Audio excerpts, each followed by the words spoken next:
Praise the lord. ఈరోజు దేవుని వాగ్దానము, నిన్ను విడువను, నిన్ను ఎడబాయను, నిబ్బరము కలిగి ధైర్యముగా నుండుము. యెహోషువ గ్రంథము 1వ అధ్యాయము 6వ వచనము.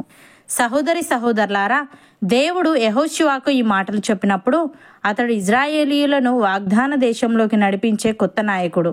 మోషే లాంటి గొప్ప నాయకుడి స్థానంలో నిలబడ్డం యెహోషువకు చాలా కష్టమైన పని.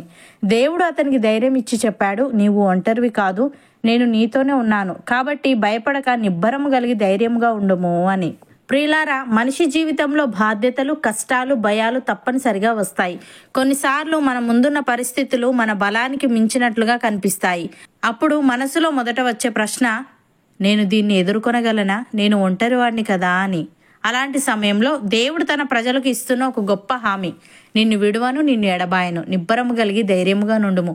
ఇది కేవలం యెహోషువకు మాత్రమే కాదు, మనలో ప్రతి ఒక్కరికి వర్తించే వాక్యం. ఎందుకంటే మనుషులు విడిచిపెట్టినా దేవుడు విడువడు. మన బలహీనతలో ఆయన బలమిస్తాడు, మనం భయపడుతున్నప్పుడు ధైర్యం ఇస్తాడు. ఉదాహరణకు, దానియేలును సింహాల గుహలో వేశారు. ఒక క్షణం కూడా బయటపడే అవకాశం కనిపించలేదు. కానీ దేవుడు దానియేలును విడవలేదు, సింహాల నోళ్లు మూయించాడు. అలాగే షడ్రక్, మెషక్, అబేద్నెగో విగ్రహారాధన చేయలేదని వారిని అగ్నిలో పడవేశారు. కానీ దేవుడు 4వ వ్యక్తిగా అగ్నిలో వారితో కలిసి నడిచాడు.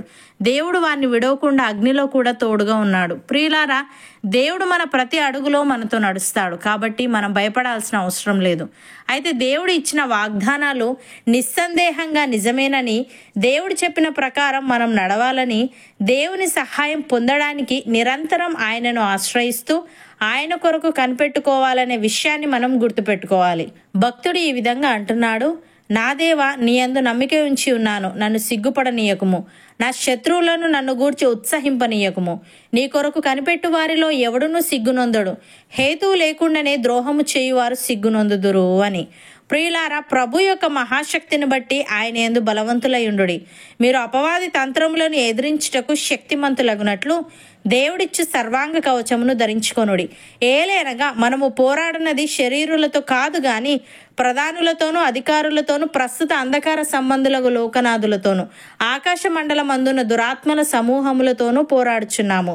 అందుచేతను మీరు ఆపద్దినమందు వారిని ఎదిరించుటకును, సమస్తము నెరవేర్చిన వారి నిలవబడుటకును శక్తిమంతులగునట్లు దేవుడిచ్చు సర్వాంగ కవచమును ధరించుకొనుడి. అపోస్తలుడైన పౌలు తిమోతికి వ్రాస్తూ ఈ విధంగా అంటున్నాడు, నా కుమారుడా, క్రీస్తు యేసునందున్న కృపచేత బలవంతుడవు కమ్ము. నీవు అనేక సాక్షుల ఎదుట నా వలన వినిన సంగతులను ఇతరులకు బోధించుటకు సామర్థ్యము గల నమ్మకమైన మనుష్యులకు అప్పగింపుము. క్రీస్తు యేసు యొక్క మంచి సైనికుని వలె నాతో కూడా శ్రమను అనుభవించుము. సైనికుడు ఎవడును యుద్ధమునకు పోవునప్పుడు తను దండులో చేర్చుకొనిన వానిని సంతోషపెట్టవలనని ఈ జీవన వ్యాపారములలో చిక్కుకొనడు. మరియు జట్టి అయిన వాడు పోరాడినప్పుడు నియమ ప్రకారము పోరాడకుంటే వానికి కిరీటము దొరకదు. పాటుపడిన వ్యవసాయకుడే మొదట ఫలములలో పాలు పుచ్చుకొనవలసిన వాడు. నేను చెప్పు మాటలు ఆలోచించుకొనుము, అన్ని విషయములందు ప్రభు నీకు వివేకం అనుగ్రహించును అని. సహోదరి సహోదరులారా, మెలకువగా ఉండుడి, విశ్వాసమందు నిలకడగా ఉండుడి, పౌరుషము గలవారై ఉండుడి, బలవంతులై ఉండుడి. మీరు చేయు కార్యములన్నీ ప్రేమతో చేయుడి. అవును అన్నవారు నాతో పాటు ప్రార్థనలో ఏకీభవించండి. పరిశుద్ధుడా, ప్రేమగల తండ్రి, నిన్ను విడువను, నిన్ను ఎడబాయను, నిబ్బరము కలిగి ధైర్యముగా నుండుము అని ఇది యెహోషువకు మాత్రమే కాదు, మాలో ప్రతి ఒక్కరికి వర్తించే వాక్యమని, మా బలహీనతలో నీవు బలమిస్తావని, మనుషులు విడిచిపెట్టినా నీవు మమ్మను విడవని తెలియజేశావు. తండ్రి, నీకు స్తుతులు.